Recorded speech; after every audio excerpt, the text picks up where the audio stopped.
97.3. 96.4. When I started to conceptualize Memory as a short film, I knew from the get-go that I wanted to create a story that was realistic in terms of what we could do and the time we had and the amount of people we had at our disposal. Eventually, I settled on a story that followed one man in a post-apocalyptic world who is looking for hope. He's looking for something that can help him forget the world that he is in currently. So once we had the story nailed down, me and the crew got to work on pre-production.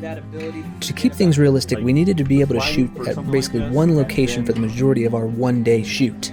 So we actually turned our production offices at 98 Central, our production company, into several different locations that are featured throughout the film.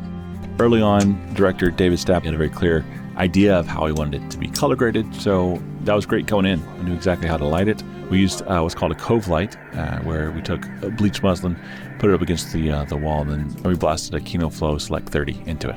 We colored the shadows a little bit with some green with the Gemini 1x panel, and then had another Select 30 that was out of frame and in another room that was blasting through a door.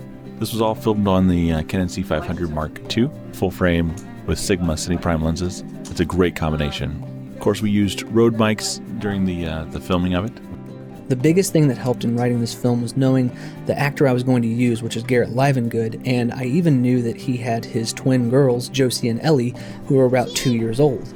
And I wrote this piece knowing that we could use them not only on screen, but inspiration for him getting into character, since this called for a very emotional scene at the end of the film.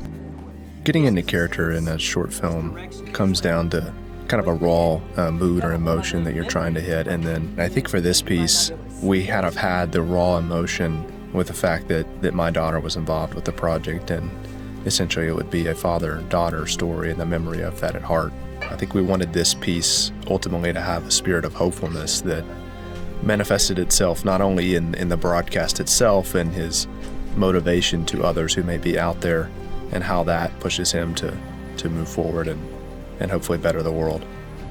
I'm really grateful for the My Road Reel competition simply because every year we enter it, it always pushes us further. It always causes us to try and be better filmmakers, try to be better storytellers, try to outdo ourselves from the previous entries.